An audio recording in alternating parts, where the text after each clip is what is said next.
The hidden gem. Welcome back to another Pud Motor review. This time it's the 2012 Honda CBR600F, and I'll explain why it's the hidden gem in this video. So while I'm off the bike, I'm just going to first start by talking about the aesthetic of the bike. And I think personally it's a lovely looking bike. I think it's definitely got a presence, and it's got such a simplistic design on it.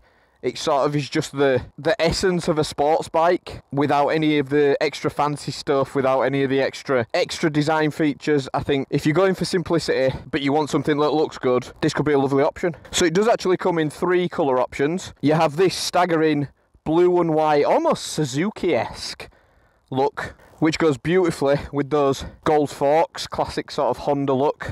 And then sort of your other options are, you've got a red and white, very similar to this, that a little bit more graphical on the fairing. And there is a black and white, or I have seen them before in sort of a double black with the almost like matte black fairings along with the polished black, which looks pretty sexual. As you can see on this one, it's got an acro exhaust system that does not come standard with the bike, but it is certainly something that people tend to upgrade to the bike quite a lot. But yeah, beautiful looking bike, and you've got that lovely big halogen bulb on the front. So moving up to the switchgear and the screen, this is a 12-year-old bike, so you've got to understand that it's not going to have a lot of the flashy stuff that there is today. It's not going to have an LED TFT display, it's just got the classic display. And if we can see on there, we've just got a time on the top, how much your fuel indicator on the right, your speed, your revs along the top. Now the thing with the revs along the top is it can become an issue when you're riding because it's not quite as visible, and obviously with it not being a TFT display, you do unfortunately get the sun glare. You might be able to see it right now, you can see my reflection in it. It's not great for showing up if you're not riding at night, but riding at night you're absolutely fine. Then you've got your all your normal indicators, ABS indicators, you see there, and then a cute little Honda badge down there for you. So other than that, in terms of riding features, there's not much else to discuss while off the bike, other than the fully adjustable front forks. I will go into that. And I believe they are Showa, well, it's certainly a Showa bracket on the bottom, so that would lead me to believe that they are Showa front forks, which is also a popular choice for Honda. The previous bike I had was a Honda, it did have the Showa front forks, so perhaps that's something to go for. Anyway, let's start her up.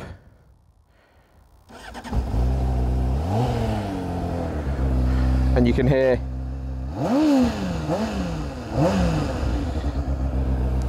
that lovely inline 4 engine. Really makes some noise, really makes it a nice grumble. It is a lovely sounding bike once you get it up to revs, high revs that is, with it being that inline 4 engine. There's a reason they call them screamers. So anyway, let's get on the bike and talk a little bit more about them. So firstly, you will just have to bear with me, as these are the realities of being a motovlogger in the UK. The days you plan are not always the days you want, but it's okay, we deal with it. This is the UK, and it's the realities of riding in the UK, I suppose. So I can talk a little bit about how it handles the rain. But before I do that, I'll just talk about a little bit of the specs on the bike. So, engine wise, as I said, it is an inline 4.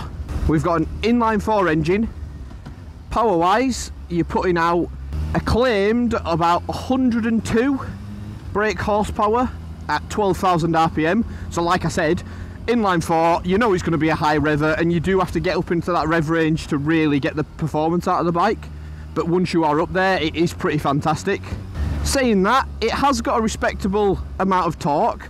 So you have 64 Newton meters of torque at around 10,500 RPM. So again, like I said, to get the performance out of the bike, including the torque, you really want them revs high. Really want them revs high.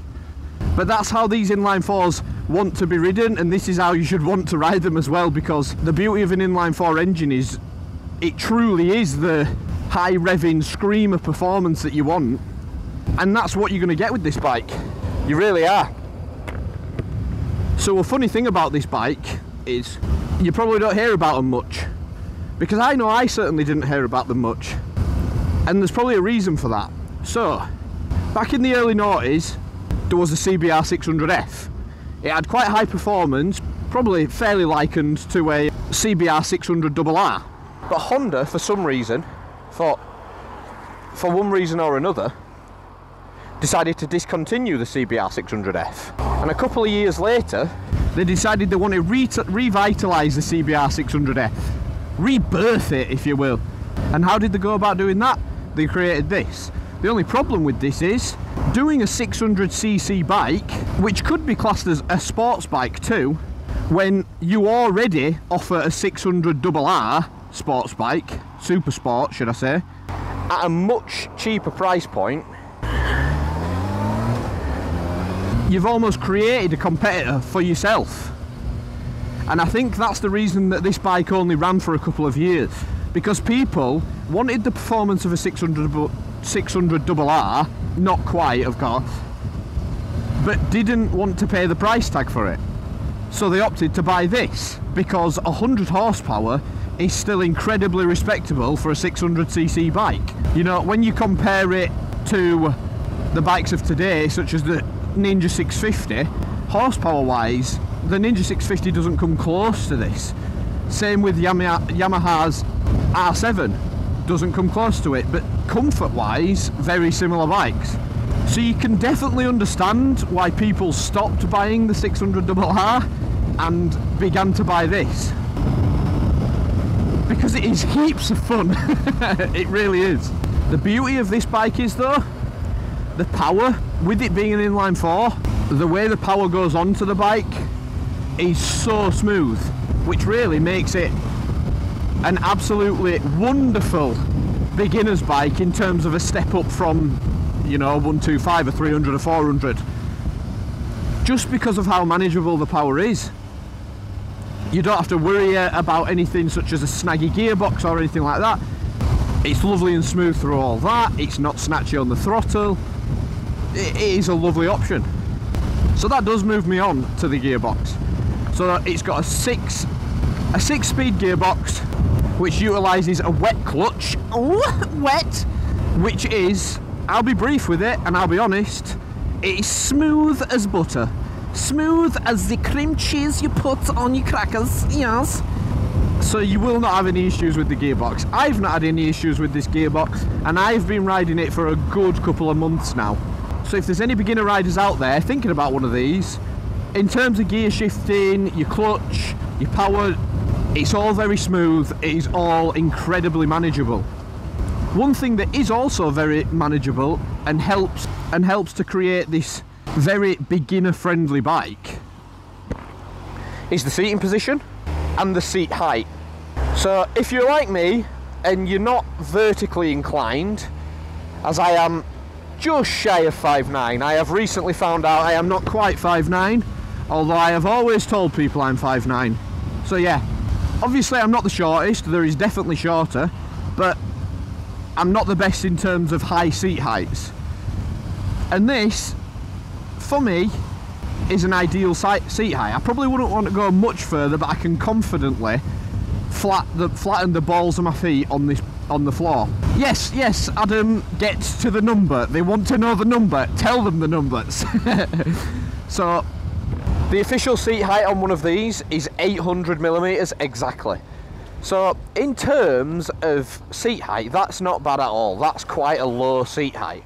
And especially if you're going for something like a sports bike or similar, you can always expect that you're going to have a higher seat height and a high foot pegs height. And that's just not the case with this bike, because it's definitely aimed more at a sports tourer type geometry. It's definitely not advertised as a tourer, it is seen as a sports bike, but I think because of the slight drop in power, the lower seat height and the lower foot peg height, it's a very comfortable option. A very comfortable option. If you want to step up to an R1 or 1000 RR Fireblade, you be my guest. Go for it. Hats off to you. But if you want a manageable step up with the power and the gearing to go alongside that, it's a viable option. I will tell you that, it's a viable option. So let's move on to a little bit of specs on the bike away from the engine and the gearbox. So, as mentioned before, it does have 41mm tension and preload adjustable front forks. They are upside down forks, and from my experience up to this point, it's okay. It's not a bad suspension, but there is certainly better suspensions out there. And especially on UK roads, when you've got a lot of unevenness, thank you very much road for providing, and roads like this where it gets a bit, it doesn't bounce much, but if you start looking at like small potholes and things like that, it's not going to absorb that all that great. So I know in my experience I have definitely bottomed out the forks a few times just on rough roads. Pretty aggressively rough roads at that, but it happens, and it will happen if you live in the UK, especially parts of the UK where a lot of the roads are unkept. So you know, the entire UK. And with saying that, maybe a reason for that is the bike is very front heavy, especially at slow speeds. It definitely feels like there's a lot of weight in the front and not much in the back. I can certainly vouch for that experience, as to get it in and out of my house storage, there's a few sort of tight technical bits I've got to get around, and it doesn't do incredible in them, which is a shame. Rear suspension wise, you have a monoshock damper, and again, preload. It's fairly spongy, but again, you sort of expect it for a lower budget bike. But again, I will just say, it absolutely does its job. It absolutely does. These are really not great roads for riding in these conditions. And unfortunately, I think my pin lock may be shot, because I am steaming up like I have never steamed up before. Well, until I got a pin lock. And there is gravel sat in the middle of the roads, and I'm very tetchy. I'd very much like not to come off in this weather. Do you know what I'm saying? So brakes wise, the bike runs Nissin disc brakes front and back. In terms of size wise, I'll throw them up on the screen now, because I am not 100% sure and I don't want to tell you wrong information so that you can abuse me in the comments. Jesus! But again, like the suspension on the bike, they're good, they are good, but they could be better. Especially when you've got the power of the bike that you've got in this thing. The front end could nip up a little bit nicer. Like I said, it's very front end heavy, but saying that, when you pull those front brakes, it doesn't really dive, doesn't the front end, which you want. I mean, it's okay, it's not bad, but if you were, say, going to take one of these on track, which you very much can, because the quality of the bike and the speed of the bike and the way you can flick the bike around, you could easily take it on track. But if you were to do that, I don't know. I think I'd be looking at upgrading the brakes and upgrading the tyres on the bike. Tyre wise, I will also chuck that up on the screen so that you can get the exact tyres and dimensions of the tyres. But much like the others, decent all-round road tyres. But in conditions such as this today, you are certainly going to see a bit of a drop in performance. I do think it is noticeable on this bike. I have had a few slips, and I mean today I've just had a few slips just up on the tops. This is what I'm sort of really trying to reiterate. When it comes to this bike, the cost is nowhere near that of 600RRs or ZX6Rs. So I can expect that the specs of the tyres, the specs of the suspension, the specs of the brakes, they're not going to be there. They're not going to be at that level. In terms of an overall bike, the best of the best and stuff, yeah, it's definitely lackluster in terms of things like that. But in terms of the level of bike Honda have created here, it is pretty shit hot. It's hard not to argue that it is very impressive. And it's a very fun bike to ride. So moving on to that, cost-wise, obviously you can't get these brand new anymore, but for a bike, for one in good condition, with fairly low mileage, second-hand price, you're looking, you will probably get a half-decent one for around £4,000. And I mean, in terms of getting the performance that this bike has, the comfort that this bike has, and the looks, because we can't forget the looks, that's a pretty impressive price, which is exactly why I've bought one myself. In terms of, I've seen it before, a sheep in wolf's clothing, this is it. This is it. This is it seems like the most not talked about, great performance bike that can't quite rival a 600RR, but if you don't have much money and you want that step up, it gets damn close, and it does get close. Yes, of course, I've rode it for quite a few months now, and yes, of course, I probably have a slight bit of owner's bias, because I really do love this bike. But I think in broader terms, it is a pretty sexual little bike. Weight-wise, fully wet, you are just shy of 200 kilos, so it is probably on the slightly heavier side, but then it's also not too bad. From experience, manoeuvring the bike around, as you can see here, it's very doable. And even if you go for your little kickstand spins, that is also doable. Not quite as easy as the 125s, but it is doable. And it is somewhat fuel economic, fuel efficient.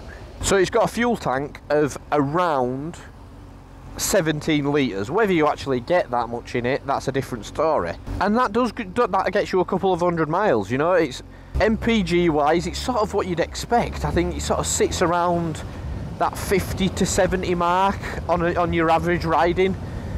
That's what I believe I've been getting anyway for the time I've been riding. If you do big long miles very often, maybe it's not the one for you, because it is definitely more sports bike orientated with the power and the torque rather than an efficient tourer. But is it affordable? Absolutely, absolutely. Is it more than a 125? Absolutely. But that's what you come to expect. So if you're bitching about that, just shut your face, alright, because that's not an issue. That's a red light. And speaking of fuel, you can see my fuel empty light is actually flashing. I either need to get home or get to a fuel station rather quickly, and I've just come into this lane and there's a fuel station in that lane. Big sad, never mind. So I will certainly crown this little 600cc respectable bike as a hidden gem. Oh, and I've just forgot to mention, chassis wise, it's actually a Hornet. So it sits on the same chassis as the Hornet sat on. This is the early 2010s Hornet, not the Hornet of recent. So it is essentially a faired Hornet, a faired sporty Hornet. Now who wouldn't want that? You know how reliable the Hornets are, you know how good the Hornets are. So go out and buy one because they are amazing. So if you have enjoyed this review, please don't forget to sub to the channel. It helps out massively. Drop a like, drop a comment if you want, and share with your friends, because I'm hoping to start doing more of these reviews. I really enjoy talking about bikes and doing these reviews. So on that note, peace bitches!